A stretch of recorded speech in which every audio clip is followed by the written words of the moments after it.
Hello, everyone, and welcome back to the Club Council. How are we all? Hopefully, all of you are having a fantastic day wherever we are around the world. And welcome back to yet another match preview show for you guys this evening. Of course, the Reds are back.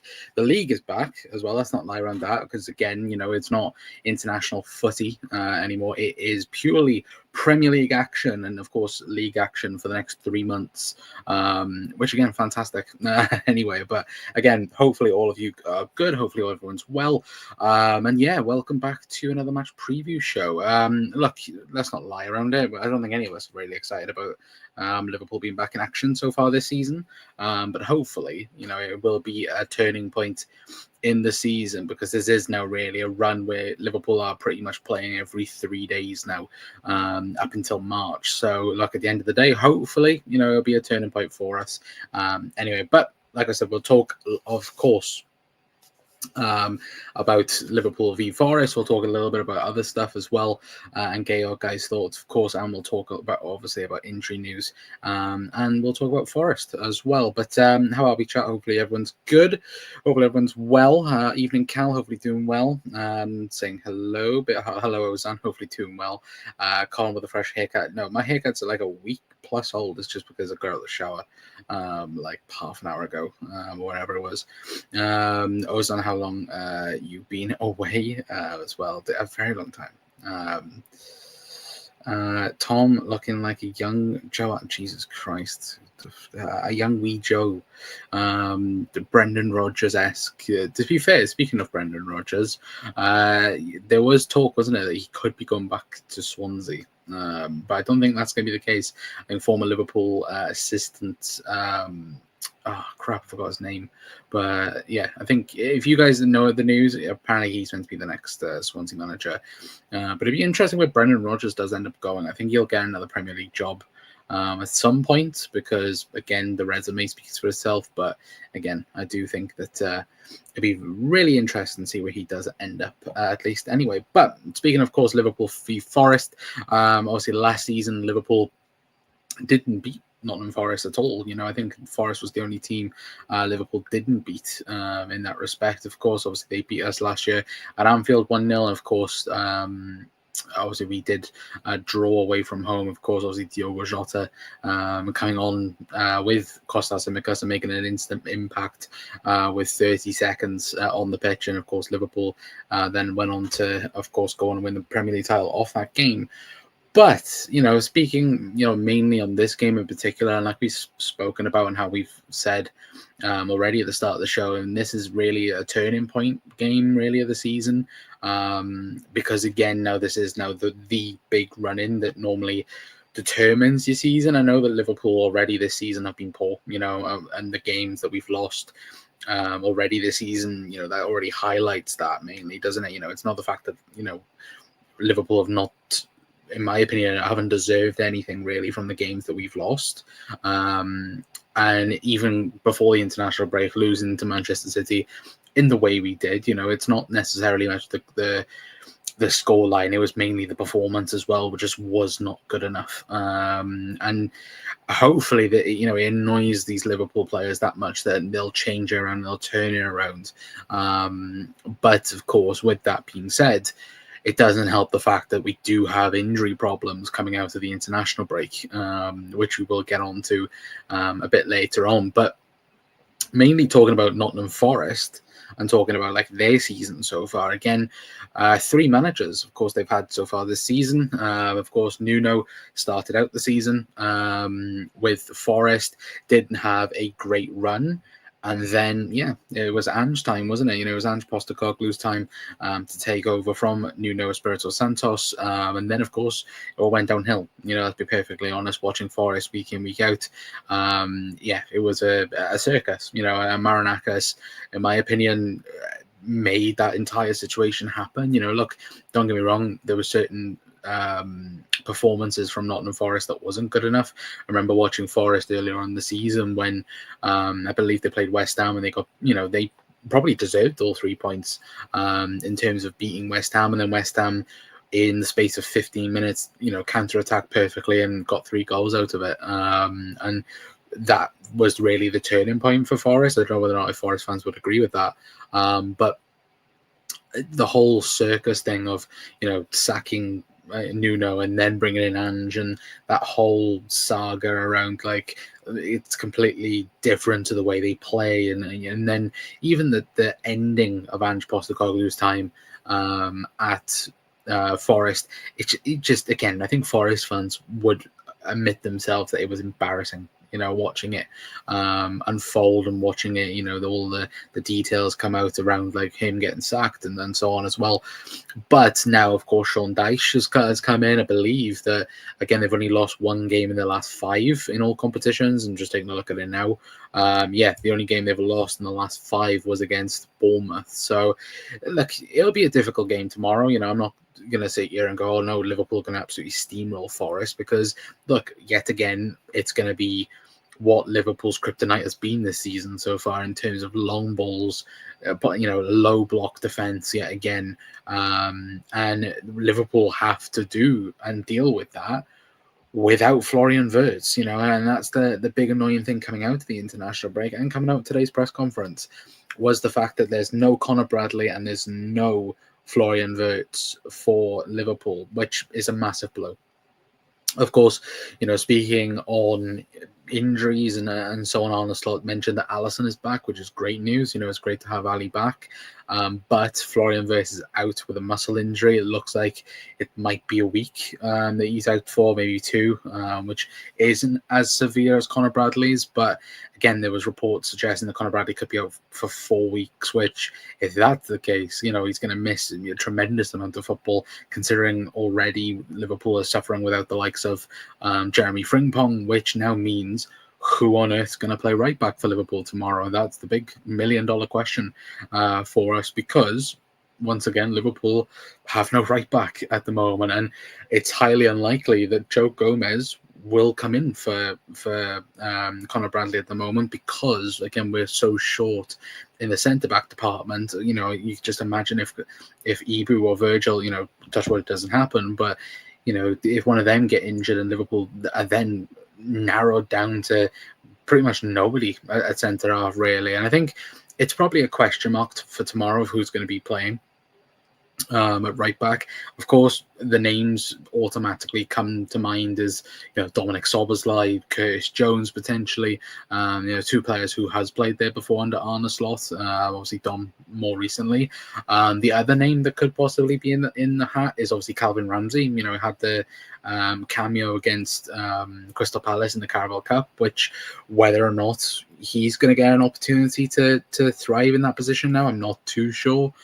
Personally, I don't think he will. I think, if we're going to talk about, who's going to probably start tomorrow, I'd most likely say it's going to be Curtis Jones at right back for Liverpool. But for me, look, Dom or Curtis, I think that's the only option you have realistically at the moment. You could do a weird type of system and, try and change a few things. But, we all already know that Liverpool are more likely to go with Dom or Curtis. And I think for me, I think Dom's most likely to play in the 10 because Florian Wirtz is out. And then, of course, Curtis playing as a right back. But we know the fact that tomorrow is going to be low block. They're going to try and hit us on the counter. Maybe you do play Dom, a bit right back, and then put Curtis Jones in the midfield, because, again, you're most likely going to be crossing all the time or trying to break teams down. Plus, Dom's obviously fantastic at covering ground and so on. So, look, it's another one as well at the minute, but we'll just have to wait and see. Of course, at the moment, but. We'll just have to wait and see. Sorry, chat. My chat just went really weird. Con, do you think we'll see an elite low block from Forest, or they'll actually come and attack and play football? No, I don't think so, personally. I do think we are going to see, prime Dyche ball, and that's the thing at the minute, isn't it? Teams know how to play Liverpool, and it is very easy to play against us. Again, Liverpool, when the conditions are right, again, Liverpool will beat anyone, in terms of a team that will play, come against you, play football, if you want to call it that, and other bits and pieces. But ideally, teams now in the Premier League and the league itself, in my opinion, is going more, long balls, trying to get you in that sense. But for me, I just don't see a world where Forest come and actually play football. In my opinion, at least, anyway. But Major Baghead, who the hell's this? You're a mod anyway. Yes, no, Con Laza. Who the hell's that? No, I don't know. Let me know in chat. I hope it's not Dom at right back. It's a possibility. But yeah, it's one or the other, isn't it? Dom, in my opinion, is better in midfield than he is at right back.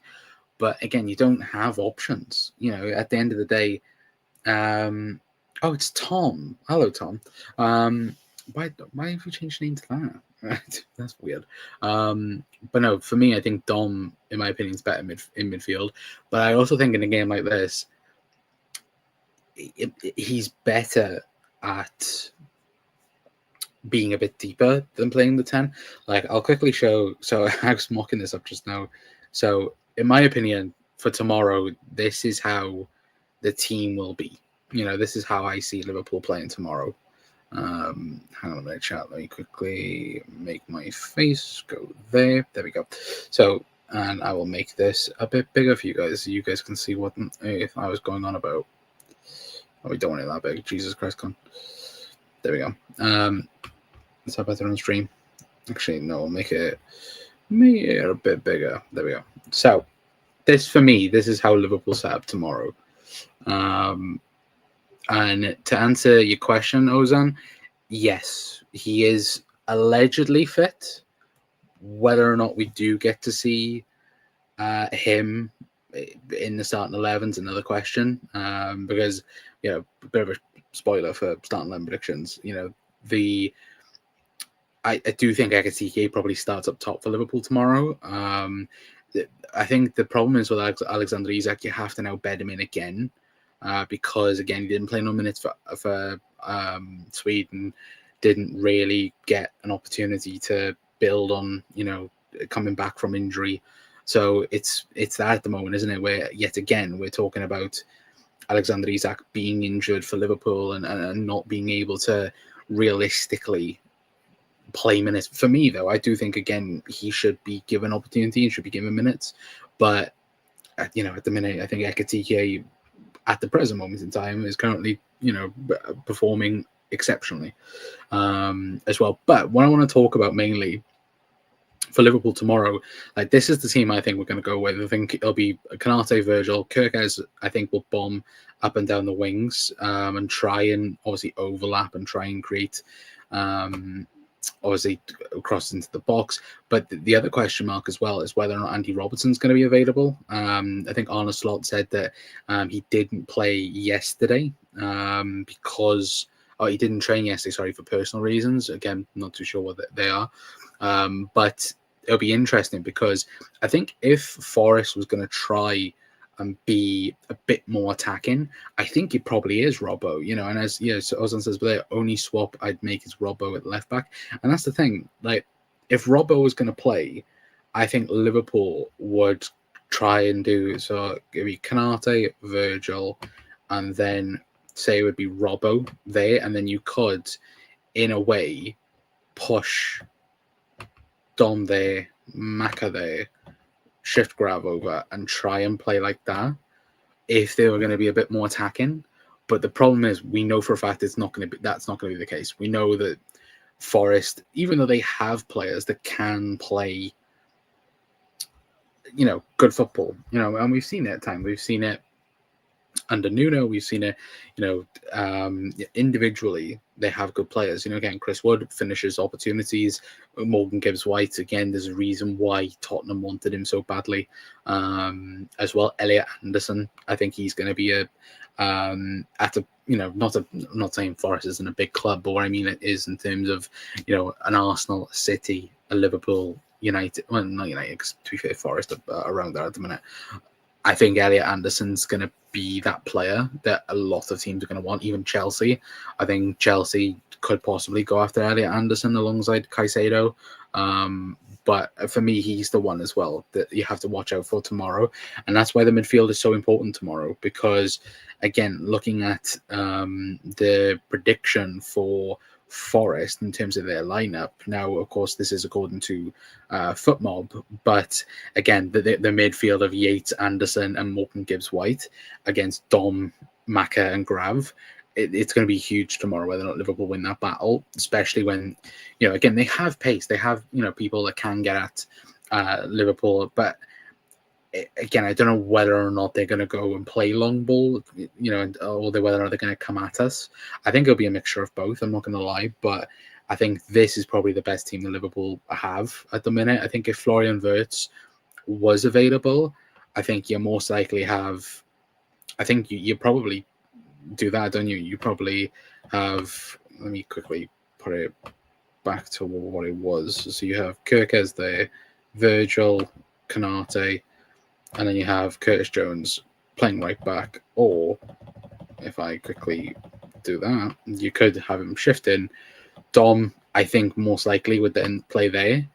Grav in the 6, and then you have, pretend Maka is Florian Wirtz. I think you then have Wirtz in the 10, and you have him then shuffling in that space, try and get balls in behind to, Ekatike, Isak, and other players. That, in my opinion, at least, anyway. But I think that's the big thing for Liverpool, especially, is having, players off the bench that can make an impact. Again, Chiesa, Isak, if that is the team that Liverpool go with tomorrow, Robbo can obviously make an impact. The problem is for us at the moment is the fact that we don't have midfielders, and that's the big problem for Liverpool. Yes, you've got the likes of, Trainioni that could come in. There's plenty of others as well that could obviously make an opportunity for themselves. But again, with the fact we've got a shortage at right back, and the fact we've got, pretty much Florian Wirtz out, and the midfield as it is realistically, you've got all your midfielders pretty much on the pitch. Obviously, you've got Wataru Endo as well, but for me, it's going to be a bit difficult in the midfield. This is why I think winning the midfield battle so early, and hopefully getting a lead so early as well, will be huge for us as well. But the other question is, could you see Joe Gomez playing? For me, I don't think so as of yet. But again, that does depend on other players again more match fit as well. But John says, "Hi Con, I hope you're well tonight." I'm doing very well, thank you, John. Hopefully you're doing well as well. But will we see Joe? No, not in my opinion. I'd like to see more of Joe Gomez. I'm not going to lie. I think a big issue for us has been, there realistically. I think you could do that. I think you could have Gomez right back, Konate, Virgil, shift the 3 over, or you could even just change a little bit. You could have that then be the 3 defenders instead of dropping Grav a bit deeper, and then you could have Kirkes up and down on the wing. That's obviously an option for us, but yeah, at the moment I just don't see it, because again, Liverpool don't have centre halves, and that's the big problem. Liverpool, if we had signed Mark Gahey, or if we'd signed a centre half apart from obviously Giovanni Leone in the summer, I think we would have been fine, in that kind of way. But look, I think for me, it's you have to keep Gomez at centre back for now, because you don't have anyone else really. Because at the minute, we have no right backs. Imagine if Joe Gomez got injured tomorrow, then you're then back at square one and having a further problem at centre half. Which, to be fair, I wouldn't be surprised if we did see a bit of rotation at centre half now, because you have to again rest Konate or Virgil, because again they're playing every 3 days at the moment. But Dominic Szoboszlai is only 1 game away from a suspension, mate. Is he actually? I didn't know that. Hang on. Where can I check this?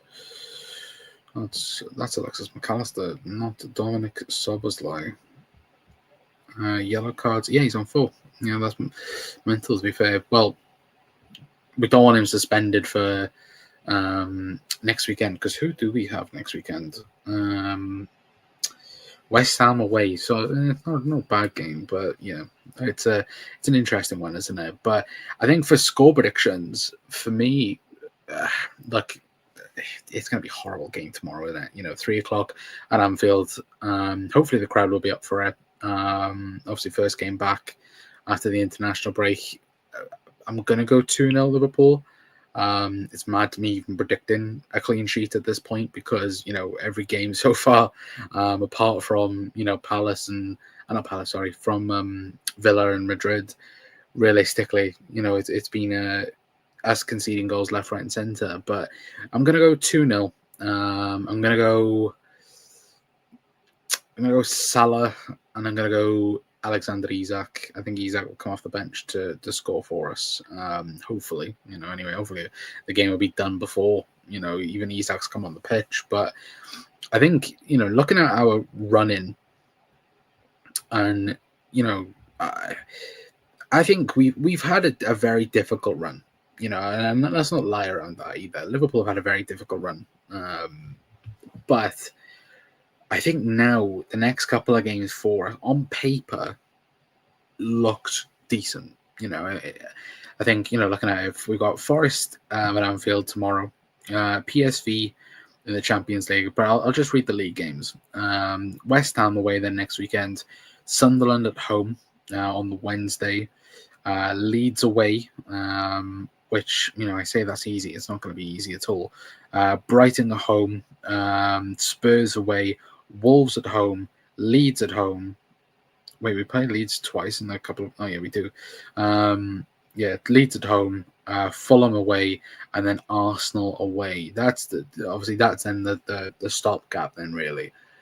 Realistically, you'd like us to go on a little bit of a run. Now, again, Forest win, West Ham win, Sunderland win, Leeds win, Brighton at home does normally end up being a draw, over the years. But last year, of course, we beat Brighton. And Anfield, Spurs away, obviously under Thomas Frank, that will be, again, they will batter us, in terms of set pieces and in terms of trying to obviously throw in long throw-ins and so on as well. So because Thomas Frank will definitely be trying to do that against Liverpool. Wolves then on I say Boxing Day on the 27th of December. Liverpool should be going on a run now of trying to obviously compete and trying to, because I was just having this conversation with Makendo. For me right now, the best possible result for Liverpool now this season is third. Third or second, in my honest opinion. Look, the title's gone. We said this before the City game. If Liverpool had beat Manchester City, Liverpool are back in the title race because, again, you've beat City away from home and you've caught up points on Arsenal. With us losing against Manchester City and the way we lost, there's no chance. Liverpool are not winning the Premier League title this season. If Liverpool somehow managed to win the title from now, the position we're in, and went on to win the league, it would be the greatest title win, I think, ever, because of how poor we've been. I think it will be between City and Arsenal, and that's fair enough because we've not been good enough. But I would never rule out Liverpool winning the Champions League this season. And I think if anybody, turn around and said, okay, we could finish third, but we're going to win the Champions League, that's the big one, which I think that's the hope now for this season, is to obviously make sure we qualify for the Champions League and to try and win the European Cup, because we're not sadly going to win the league, unfortunately. Predictions 4-3 Liverpool can't. Jesus Christ, I knew you'd do a random prediction, but 1-0 to the pool, says Cal. Doubt we keep a clean sheet, con, but 3 points. Hopefully, if there was ever a rule change where a clean sheet and 3 points counted as double, that would be fantastic. But it's a rarity for Liverpool, isn't it? Let's not lie around it. That would be Istanbul type. Absolutely. But that's the thing. Our team is it is made for Europe. It's look at us so far this season. We were poor against Galatasaray, but we could have beat them. We had opportunities to beat them. Our XG was miles over. You know, I know people don't like to really use XG, but realistically, we had opportunities to beat Galatasaray, and we should have done. But we've beat Madrid at home. We've beat Atletico Madrid as well. Yeah, we've got tough games now. PSV is not going to be easy. Inter away as well won't be easy because our record in Italy as well is not really great. And there's other bits and pieces as well that it could end up being the case. But Liverpool need to get lucky really in the draw again, because look at it last season. We battered the group stage. You know, battered everyone last year. Was number one, the number one seed in the Champions League group, and we end up getting the Champions League winners in the end in PSG. Like that's no team gets that, you know. And when you look at the other side of things, if we had come second, if Barcelona had got one more goal during the end, we would have finished second. Look at the run that they had, going into the Champions League. I think Liverpool would have won the Champions League if we'd had Barcelona's run. But look, at the end of the day, that's just football. But Liverpool need a decent run, at least anyway. But the UCL for Diogo as well. Hopefully that will be the case, Cal. Anyway, but I'm going to leave it there for today, guys. Big thank you for everyone for tuning in to the match preview show. Like I said, normally we are doing these a bit more pre-recorded, but sometimes we'll do them live as well. But obviously make sure you stay tuned to the channel, obviously for shorts and videos and lives and so on as well. Tomorrow will be a live straight after the game for the post-match reaction. Hopefully I'm going to talk about a win and not a loss, because I'm fed up of talking about Liverpool losing games. But yeah, tomorrow probably around 5 o'clock will be post-match for Liverpool anyway. But quick thoughts on Semenyo rumours.